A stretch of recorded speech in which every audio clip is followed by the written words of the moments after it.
तो जी हाँ प्यारे छात्रों, आपका स्वागत है यहाँ पे आपके सुबह के 5 बजे और 5 बजे मैं आपका यहाँ पे कक्षा आपका 7वीं का विषय आपका यहाँ पे सामाजिक विज्ञान का हिंदी माध्यम का पूरा पेपर का यहाँ पे सॉल्यूशन आपका लेकर आ चुका हूँ। तो फटाफट यहाँ पे एक एक क्वेश्चन का सॉल्यूशन देखें, क्योंकि आपका यहाँ पे सबसे आपका इंपॉर्टेंट क्या है, आपका यहाँ पे पार्ट 3 है और पार्ट 3 में यहाँ पर एकदम हम बिल्कुल खेल खत्म करेंगे, आपके पूरे दीर्घोत्तरी क्वेश्चन के आंसर देंगे। क्योंकि अभी तक आपको यहाँ पर सारे यूट्यूबर ने आपको आंसर लघुत्तरी तक का दिया होगा, लेकिन आपको यहाँ पे देखिए आपको एक ही वीडियो पर आपको यहाँ पर आपको दीर्घोत्तरी वाले क्वेश्चन भी आपको यहाँ पे मिल जाएंगे। तो फटाफट आपको देखेंगे और टोटल आपके यहाँ पे 24 क्वेश्चन के आंसर यहाँ पे लगातार देखेंगे। तो चलिए फटाफट इस वीडियो को स्टार्ट करते हैं और आपको 60 में से 60 नंबर दिलाते हैं।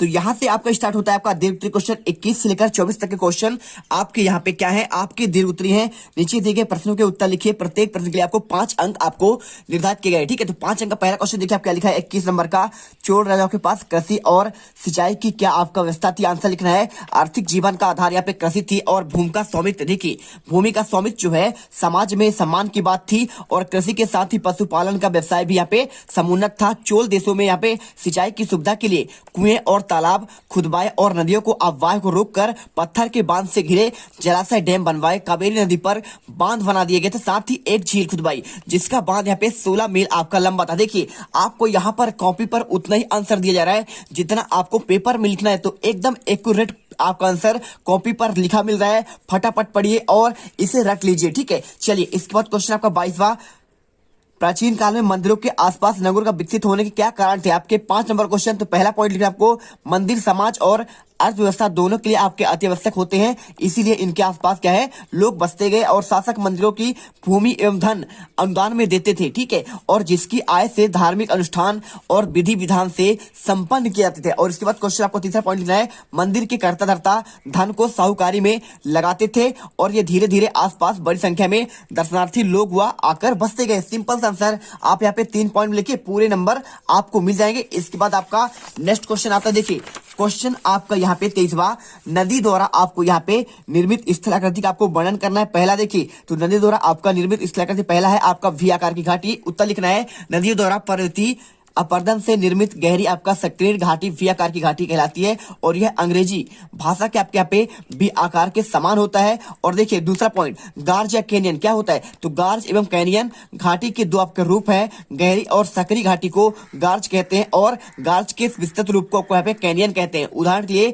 सिंधु गार्ज, दिहांग गार्ज और ग्रैंड कैनियन आदि। ठीक है, और इसके बाद आपका आता है 24 क्वेश्चन, हमें सरकार को कर टैक्स क्यों देना चाहिए। तो आपका 5 नंबर क्वेश्चन देखिए, सरकारों को करों का भुगतान एक सांप्रदायिक दायित्व माना जाता है। विधायक देखिए क्या लिखा है, विधायकों सहित आपको हमारी सरकार ने कानून बनाए हैं और उन्हें करों के रूप में आपको पैसा मिलता है जो हमारे भविष्य के लिए शैक्षिक सुविधाओं, रसोई गैस सब्सिडी और बुनियादी ढांचों के विकास में आपको वापस मिल जाता है। सरकार नागरिकों के लिए अधिकतम प्रयास करती है ताकि ये बड़ी मात्रा में सुविधाओं का लाभ उठा सके और साथ ही उनका अधिकार है और इसके लिए भी अपनी कमाई से कल्याणकारी आपका रोजगार दे सके। सिंपल सा आंसर आप यहाँ पे देख लीजिए। तो हमने यहाँ पे आपको क्वेश्चन नंबर आपका 24 का आंसर दे दिया, आप यहाँ पे स्क्रीनशॉट कर सकते हैं और इसके बाद आपको ऐसा ही आपको कॉपी पर लिखना है। और इसके बाद आपको 23 नंबर क्वेश्चन, आपको यहाँ पे नदी द्वारा आपको निर्मित स्थलाकृति का वर्णन आपको यहाँ से लेकर आपको यहाँ तक आंसर करना पड़ेगा। और इसके बाद देखिए आपको यहाँ पे क्वेश्चन 22वां, तो 22वां का आंसर आपको यहाँ से लेकर आपको यहाँ तक करना है। और इसके बाद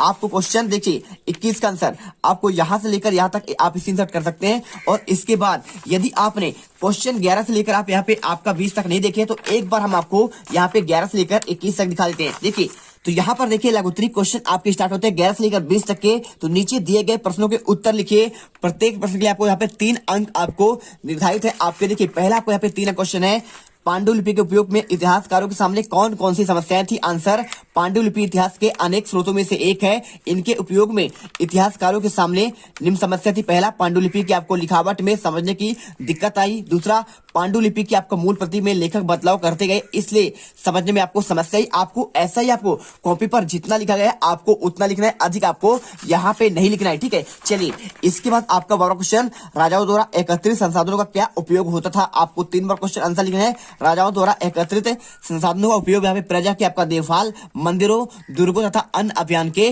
संचालन में आपका प्रयोग किया जाता था। उसके बाद क्वेश्चन 13वां देखिए, मनसबदार से क्या आशय है? तो मुगलों की सेवा करने वाले नौकरशाह मनसबदार कहलाते थे। मनसबदार अपना वेतन राजस्व एकत्रित करने वाली भूमि के रूप में पाते थे, उन्हें जागीर कहते हैं। और इसके बाद क्वेश्चन 14वां, सिखों द्वारा स्थापित राखी व्यवस्था किससे संबंधित है? आपको आंसर लिखना है, सिखों द्वारा स्थापित राखी व्यवस्था आपको यहाँ पे राज व्यवस्था से आपका संबंधित है। और इसके बाद क्वेश्चन लिखिए, आपको यहाँ पे क्वेश्चन आपका 15वां यहाँ पे लिखा गया है, आपको भूकंप के दौरान बचाव के लिए हमें कहाँ आश्रय लेना चाहिए? आंसर 3 नंबर का, तो भूकंप महसूस होते ही हमें घर से बाहर निकलकर खुली जगह पर चले जाएं, और अगर गली काफी सकरी हो और दोनों तरफ यहाँ पे घर से निकलने में काफी वक्त लगने वाला हो तो उसका मानो तो कमरे के कोने में या फिर किसी मजबूत फर्नीचर के नीचे छिपना चाहिए। और इसके बाद देखिए क्वेश्चन 16वां, अस्थायी बस्तियों के लोग पक्के घरों पर क्यों नहीं बनाते हैं? तो आपको आंसर, क्योंकि इनमें से कुछ लोग कुछ समय के लिए यही आपको अपने घरों में रहते हैं और फिर कहीं अस्थायी घरों में तलाश में चले जाते हैं, जबकि लोग पक्के घर बनने तक अस्थायी घर बनाकर रहते हैं, फिर पक्को घरों में यहाँ पे आपको रहने लगते हैं।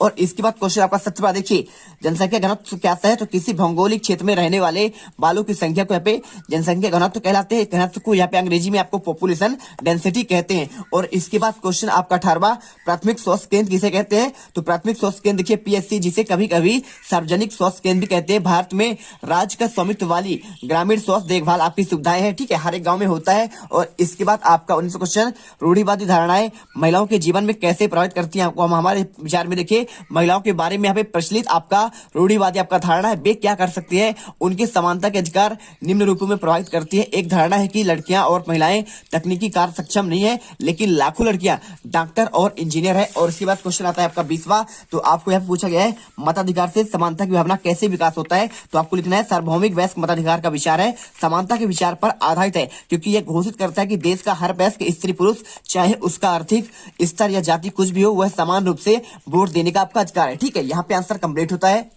तो इस प्रकार से देखिए हमने आपके 19 अप्रैल के सामाजिक विज्ञान के आपके 100% असली पेपर का पूरा एकदम कंप्लीट आपको यहाँ पे सॉल्यूशन दे दिया है। तो फटाफट यहाँ पे इसे याद करिए और कॉपी पर जाकर यहाँ पे एकदम आप 60 में से 60 नंबर लेकर आइए। मिलते हैं आपसे अगले वीडियो पर।